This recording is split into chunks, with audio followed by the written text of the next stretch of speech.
Good morning बच्चों। बेटा last video में हमने conservation of angular momentum discuss किया था, ठीक है। यानी कि हमने ये बताया था कि जो एंगुलर मोमेंटम है इक्वल टू आई ओमेगा, वो हमारा कांस्टेंट होगा फॉर आइसोलेटेड सिस्टम।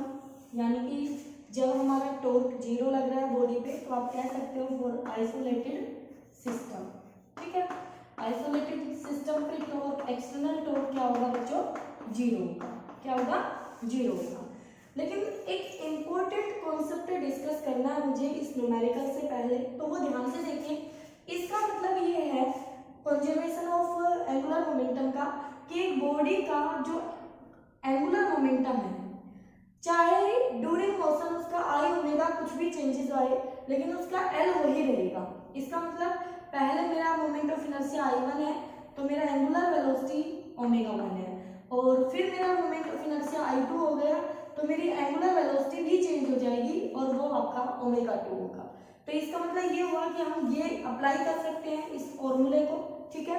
लेकिन ये कहता है बेटा कि एक आइसोलेटेड सिस्टम का एंगुलर मोमेंटम बेशक कंजर्व है, लेकिन उसकी काइनेटिक एनर्जी कौन सी? Rotational kinetic energy is not conserve. Rotational for this, इस वाले सिस्टम में rotational kinetic energy is not conserve. कैसे? मैं अभी दिखाती हूँ आपको कैसे। ध्यान से देखिएगा ऊपर वाले इस रिलेशन को। अगर मैं इसको काइनेटिक एनर्जी में बदलना चाहूँ तो मैं क्या करूंगी? देखना, इसी फॉर्मूले को मैंने दोनों तरफ स्क्वायर कर दिया।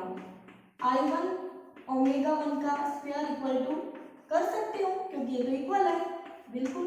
अब मैंने इसको पूरी इक्वेशन को हाफ से मल्टीप्लाई कर दिया, दोनों तरफ कर सकते हैं बेटा, ठीक है। अब देखिए काइनेटिक रोटेशनल काइनेटिक एनर्जी होती है half I omega square. Kinetic energy होती है हाफ आई ओमेगा स्क्वायर। तो आप इस फॉर्मूले को यहाँ पर अरेंज कर दीजिए तो क्या आएगा हमारे पास? Half I1 omega 1 square into में I1। देखो I1 का स्क्वायर बनेगा ना, तो एक तो मैंने यहाँ यूज कर लिया, ओमेगा का स्क्वायर पूरा ले लिया, लेकिन एक I1 तो रह गया ना। इसी तरह दूसरी तरफ हाफ I2 ओमेगा 2 का स्क्वायर इंटू में I2। तो क्या ये काइनेटिक एनर्जी K1 इंटू में moment of inertia I1, kinetic energy K2 into में मोमेंट ऑफ इनर्शिया I2। यानी कि जब एक आइसोलेटेड सिस्टम का मोमेंट ऑफ इनर्शिया चेंज होगा तो उसकी एंगुलर स्पीड भी चेंज होगी, तो साथ में उसकी काइनेटिक एनर्जी भी वेरी करेगी, काइनेटिक एनर्जी कंजर्व नहीं होगी बेटा, ठीक है। तो ये बहुत ही इंपॉर्टेंट फॉर्मूला निकल के सामने आया। तो मैं यहाँ से कंक्लूजन निकाल सकती हूँ कि हम कह सकते हैं कि आइसोलेटेड सिस्टम का product kinetic energy end moment of inertia conserve रहेगा, कांस्टेंट रहेगा, ठीक है। इसका मतलब ये हुआ कि जो काइनेटिक एनर्जी है वो मोमेंट ऑफ इनर्शिया के इनवर्सली हो जाएगी फॉर दिस केस। बोलो बेटा, हो जाएगी। तो आप यहाँ से कंक्लूजन निकालिए कि जिसका मोमेंट ऑफ इनर्शिया ज्यादा, आई ज्यादा, तो आई ज्यादा होगा तो के कम होगा। जिसका आई कम होगा, मोमेंट ऑफ इनर्शिया कम होगा, उसका के यानी काइनेटिक एनर्जी ज्यादा। मतलब हैवी बॉडी एक तरह से मोमेंट ऑफ इनर्शिया, जब मास ज्यादा होगा दूर, भाई दो तरह से मोमेंट ऑफ इनर्शिया जज कर सकते हैं हम यहाँ पर। कैसे? कि मोमेंट ऑफ इनर्शिया एक्सिस से मास कितनी दूरी पर है, तो दूरी और मास दोनों चीजें ही मैटर करती है बेटा। अगर m को इंक्रीज कर दूं फिलहाल सिचुएशन में तो भी i बढ़ जाएगा, अगर इसी m को दूर लेके चली जाऊं, r को बढ़ा दूं, सेम मास रखूं तो भी i बढ़ जाएगा। ओवरऑल यानी मोमेंट ऑफ इनर्शिया अगर मेरा बढ़ जाता है तो काइनेटिक एनर्जी मेरी कम हो जाएगी, और मोमेंट ऑफ इनर्शिया कम हो जाता है तो काइनेटिक एनर्जी ज्यादा हो जाएगी। तो एक बहुत ही अच्छा कॉन्सेप्ट था जो मुझे आपको बताना था, ठीक है। आप देखिए न्यूमेरिकल में क्या दिया गया है। इस न्यूमेरिकल में ये कहना है कि हमारे पास एक व्हील है, एक पहिया है, व्हील, ठीक है, और उसका मोमेंट ऑफ इनर्शिया गिवन है बेटा 0.5 किलोग्राम। सॉल्यूशन के लिए हम करेंगे यहाँ पर मोमेंट ऑफ इनर्शिया आई हमें दिया है 0.5 किलोग्राम मीटर स्क्वायर और उसका रेडियस दिया है व्हील का 20 सेंटीमीटर, तो 0.2 मीटर हो गया बच्चों, ठीक है। Rotating about its axis at N angular speed, और एंगुलर स्पीड यानी ओमेगा 1 दे दिया इनिशियल 20 रेडियन पर सेकेंड। आगे क्या कहता है, एक पिच, जैसे ये कोई व्हील होगा, ऐसे कोई व्हील होगा और ये इस एक्सिस के अबाउट रोटेट कर रहा है आपका, और फिर एक स्टेशनरी पार्टिकल को इसने अपनी एज पे पिक कर लिया, यहाँ पे ले लिया एक स्टेशनरी पार्टिकल जिसका मास m2 ले लेती हूँ मैं, उसका मास, जिसका मास दिया गया है मुझे 200 ग्राम, तो ये हो गया 200 ग्राम, तो ये 0.2 किलोग्राम, क्योंकि मुझे तो ऐसा ही सिस्टम पुट करनी है सारी यूनिट्स। इट्स एज पे, एज होता है बेटा किनारा, एज क्या होता है किनारा। Find the new angular speed of the wheel, जब वो पार्टिकल को पिक कर लेगा तो हमें न्यू एंगुलर स्पीड ओमेगा बतानी है कि ओमेगा उसकी कितनी होगी, ठीक है। तो ध्यान से देखिएगा, पहले उस व्हील का मास कितना है वो हमें नहीं दिया गया है, तो हमें, अब मैंने आपको बताया था कि इसके बाद जो हमारा नेक्स्ट टॉपिक होगा वो हम 2 थ्योरम डिस्कस करेंगे मोमेंट ऑफ इनर्शिया की, फिर हम जाएंगे रिंग और डिस्क के मोमेंट ऑफ इनर्शिया पे।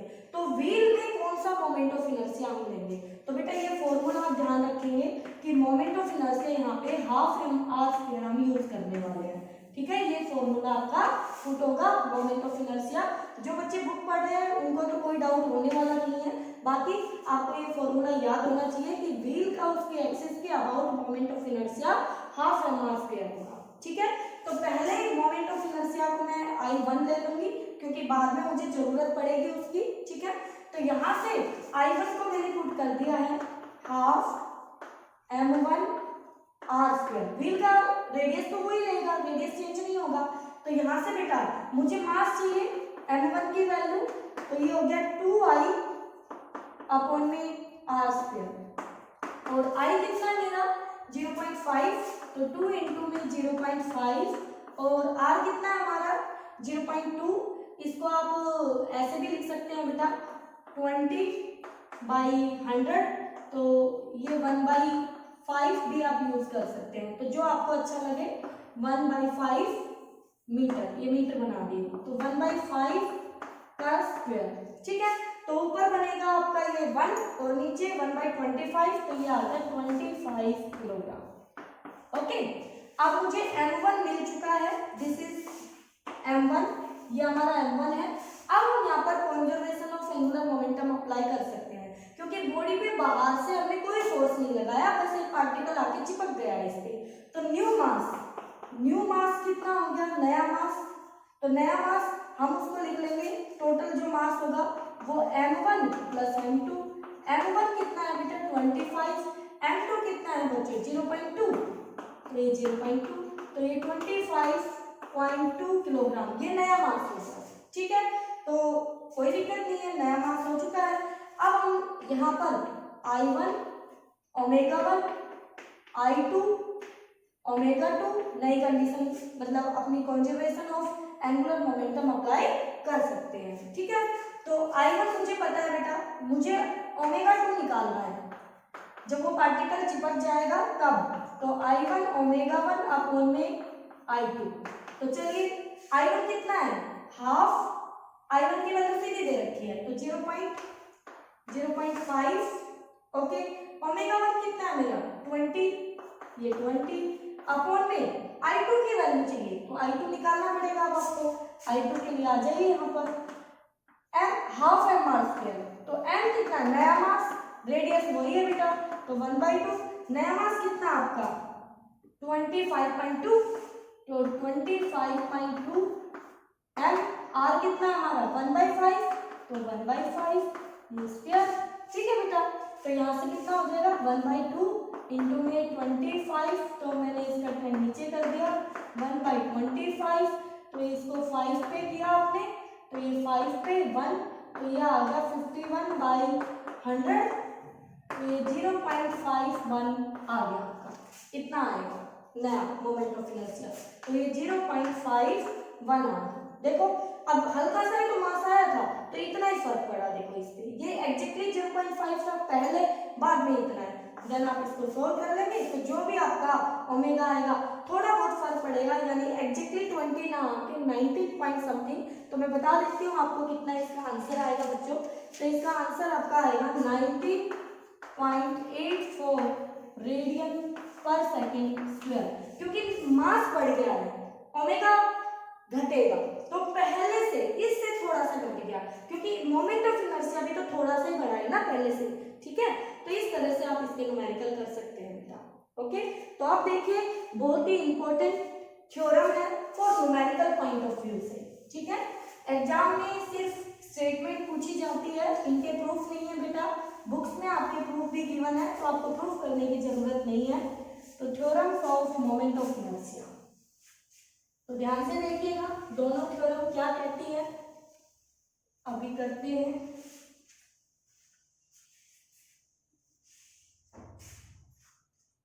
थ्योरम ऑन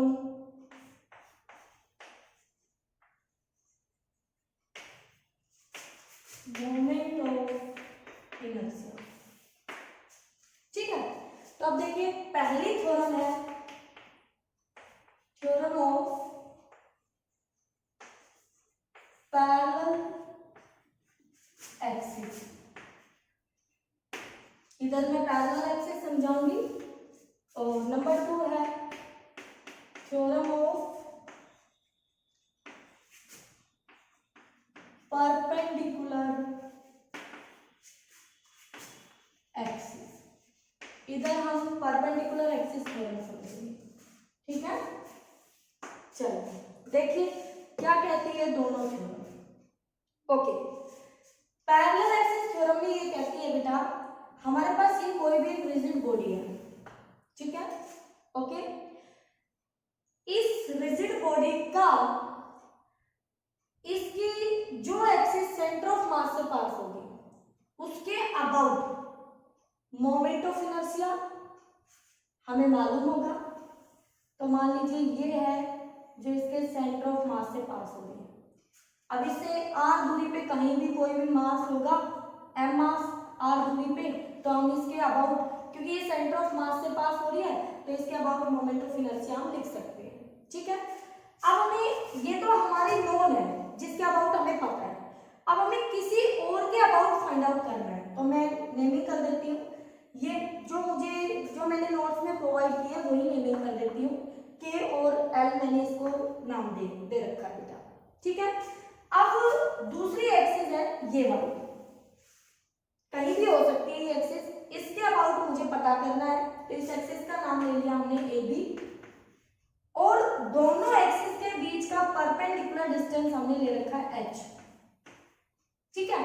तो पैरेलल एक्सिस थ्योरम ये कहती है बेटा कि जिस एक्सिस के अबाउट हमें निकालना है moment of inertia I A B, वो बराबर होगा moment of inertia axis passing through the centre of mass, यानी कि KL जो इसके अबाउट मोमेंट ऑफ इनर्शिया होगा, प्लस में product of mass of the body and square of the distance between them, two axis perpendicular distance का square. यानी कि दोबारा से देखिए क्या बोला मैंने, इस एक्सिस के अबाउट हम फाइंड आउट करना चाहते हैं, तो इस एक्सिस के अबाउट मोमेंट ऑफ इनर्शिया होगा, moment of inertia about A B equal to moment of inertia about the axis passing through the centre of mass of the body plus तो ये हो गया KL के about, plus product of mass of the body, लो mass of the body and square of the perpendicular distance between two parallel axes h square. This is the parallel axis theorem. अब इस statement को जैसे मैंने बोला है वैसे आपको वर्ड्स में लिखना है। According to this theorem, moment of inertia about AB axis is equal to the moment of inertia about the axis passing through its center of mass plus product of mass of the body and square of the perpendicular distance between two parallel axes, ठीक है बेटा। तो ये है आपका theorem of parallel axis. अब ये आपको अप्लाई करना आ जाएगा जब मैं आपको आगे रिंग और डिस्क का डेरिवेशन करवाऊंगी, मोमेंट ऑफ इनर्शिया अलग अलग एक्सिस के अबाउट, ठीक है। तो अभी आप सिर्फ ये समझिए कि होती क्या है। आगे थ्योरम ऑफ परपेंडिकुलर एक्सिस, मैं इसी तरह से एक रिजिड बॉडी ले लूंगी, ये कोई भी रिजिड बॉडी ले ली मैंने, और यहां से मैं ये एक्स एक्सिस, ये मैंने वाई एक्सिस और ये जेड एक्सिस मान ली। कोई पार्टिकल अगर यहाँ है पी पार्टिकल, तो ये इससे आर दूरी पे होगा बेटा, तो इस पी पार्टिकल के कोऑर्डिनेट ये एक्स होगा और ये वाई होगा इस तरफ इसका, ठीक है। चलिए ओके, तो देखिए ध्यान से, परपेंडिकुलर ये आप शो भी ना करें तो भी कोई दिक्कत नहीं है, बाकी आप दिखा सकते हैं, ठीक है। तो अब देखिए बेटा ये क्या कहता है, ध्यान से, इसमें कहता है परपेंडिकुलर एक्सिस थ्योरम में कि हमारे पास जो बॉडी है, कोई भी बॉडी है बेटा, उस बॉडी का moment of inertia about any axis, आप कोई भी एक्सिस ले, उस एक्सिस के about moment of inertia equal to होगा मोमेंट ऑफ इनर्शिया उसी बॉडी का about other two perpendicular axis के सम के इक्वल। देखिए कैसे, अगर मैं जेड के अबाउट लिखना चाहती हूँ moment of inertia of a plane lamina, plane lamina का मतलब उस प्लेन में कितने पार्टिकल्स है, उन सब पार्टिकल्स का जो मोमेंट ऑफ इनर्शिया होगा वो एक्सिस जो उस लैमिना के परपेंडिकुलर पास होगी। तो एक एक्सिस प्लेन लैमिना का मतलब देखिए ये प्लेन लैमिना है, ठीक है, ये प्लेन लैमिना है, इसमें जितने भी पार्टिकल्स है तो उन पार्टिकल्स का moment of inertia about this axis आपको पता लगाना है। तो हम क्या करेंगे, इसके परपेंडिकुलर दो एक्सिस मिलेगी, एक ये मिलेगी परपेंडिकुलर उसी प्लेन में, एक ये मिलेगी परपेंडिकुलर उसी प्लेन में, उसी प्लेन लैमिना के लिए। तो हम इनके अबाउट मोमेंट ऑफ इनर्शिया लिख लेंगे और उन दोनों का मोमेंट ऑफ इनर्शिया का जो सम होगा वो इस अकेले एक्सिस के इक्वल आएगा। समझ में आ गई होगी बेटा बात, यूज करना बहुत आसान है। Moment of inertia about Z axis equal to होगा मोमेंट ऑफ इनर्शिया किसी भी बॉडी का about X axis plus moment of inertia about Y axis. कहने का मतलब ये हुआ कि परपेंडिकुलर एक्सिस थ्योरम में ये तीनों एक्सिस एक दूसरे के परपेंडिकुलर होंगी और तीनों सेम ओरिजिन पॉइंट से स्टार्ट होंगी, ये ध्यान रखें आप। तो तीनों परपेंडिकुलर एक्सिस होंगी और तीनों सेम पॉइंट से स्टार्ट होंगी या एंडिंग होगी तीनों की सेम पॉइंट पे, ठीक है।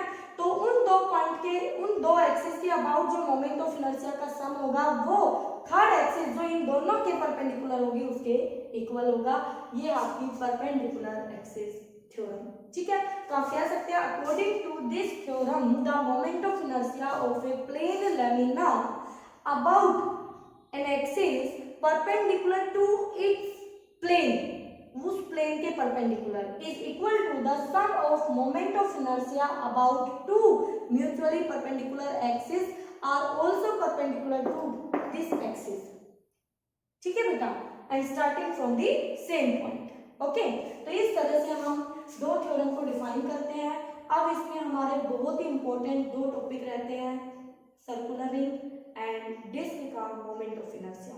तो यहाँ तक आप इसको अच्छे से कर लें। ओके बेटा।